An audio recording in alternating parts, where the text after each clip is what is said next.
Hello বন্ধুরা, আমি প্রিয়াঙ্কা চলে এসেছি একটা নতুন রান্নার ভিডিও নিয়ে। তো তোমরা কেমন আছো? আমি কিন্তু মোটামুটি ভালোই আছি। তো এই যে আলুটা আমি ভাজাভাজি করে নিচ্ছি এখানে। আর আজকে রান্না করবো, আজকে করবো চিকেন। প্রথম দিন একটা ভাই আমাকে বলেছিল যে চিকেন রান্নার রেসিপিটা শেয়ার করতে, তো ওটাই আমি আজকে শেয়ার করব। আর এটা একদম সিম্পলভাবে রান্না করব, কোনো তেল মশলা আগে দিয়ে ম্যারিনেট করা না, কিছু না। আমি কিভাবে করি সেটাই তোমাদের সাথে শেয়ার করব। তো চলো দেখতে থাকো। আর এই যে আলু মোটামুটি আমার ভাজা হয়ে গেছে, এবার আমি আলু একে একে তুলে নেবো। আলুটা বেশ লাল লাল করে ভেজেছি, দেখেছো? এই যে আলুগুলো সব তুলে নিলাম। আর এর মধ্যে আমি চিকেনটা একটু হালকা শ্যালো ফ্রাই করে নেবো। তোমরা চাইলে করতে পারো, আবার নাও করতে পারো। আমি এটা ফার্স্ট টাইম ট্রাই করছি, জানি না কেমন হবে, বাট আশা করি ভালো হবে। তো এই যে চিকেনটা একটু ভেজে ভেজে নিলাম। এবার চিকেনটা ভাজা হয়ে গেলে এটা তুলে নিলাম। এবার আমি কড়াই দিয়ে দিলাম সাদা তেল, তার মধ্যে দেব সাদা জিরে আর গোটা গরম মশলা, শুকনো লঙ্কা, তেজপাতা, যেটা নর্মালি চিকেনের ফোড়ন দেয় আর কি, সেটা। তো চলো, আমি আর এখানে পেঁয়াজ কুচি দিইনি, আমি পেঁয়াজটা একবারে বেটে নিয়েছি।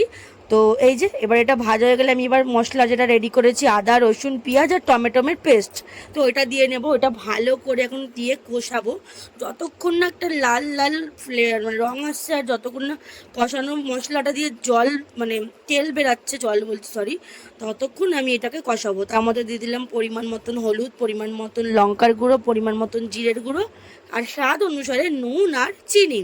তো তোমরা তোমাদের মাংসের কোয়ান্টিটি অনুযায়ী এই মশলার পরিমাণগুলো অ্যাড করে নিও। আমার যেহেতু মাংসটা পরিমাণটা কম ছিল, তাই জন্য আমি মশলাটাও কম দিয়েছি। তো এবার ভালো করে কষাবো কষাবো কষাবো যতক্ষণ না তেলটা মশলা দিয়ে আলাদা হচ্ছে। এই যে দেখো, মোটামুটি বেশ অনেকক্ষণ ধরে কষাচ্ছি। আর কষানোর মধ্যে আমি এবার নুন আর চিনিটা অ্যাড করে নিচ্ছি স্বাদ অনুসারে। তোমরা তোমাদের পরিমাণ মতন স্বাদ অনুসারে অ্যাড করে নিও, যতটা আর কি চিকেনের কোয়ান্টিটি থাকবে।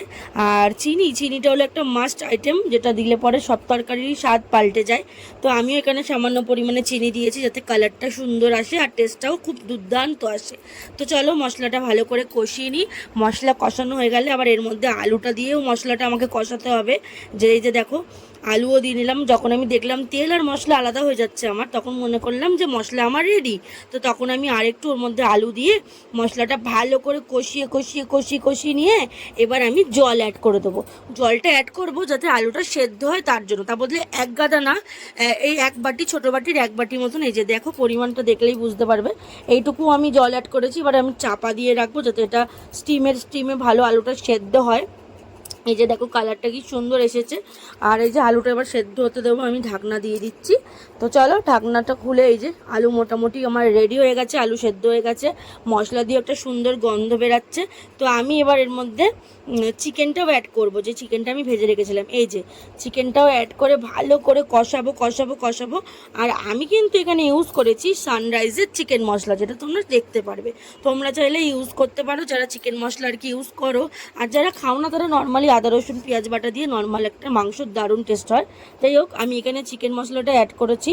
এই সানরাইজের এই চিকেন মশলাটা আমি ইউজ করি, তো খুবই সুন্দর। এই যে এবারে ভালো করে কষিয়ে কষিয়ে কষিয়ে কষিয়ে নেব। তারপরে আমি পরিমাণ মতন জল অ্যাড করে দেবো, যাতে চিকেনটা ভালো মতন সেদ্ধ হয়, মশলাগুলো ভালো মতন চিকেনে ভালো করে হয়ে যায়। তো চলো দেখতে থাকো। আর আমি এরমভাবেই রান্নাটা করলাম। তোমরা আমাকে জানাবে কিন্তু তোমরা কে কীরমভাবে রান্না করো।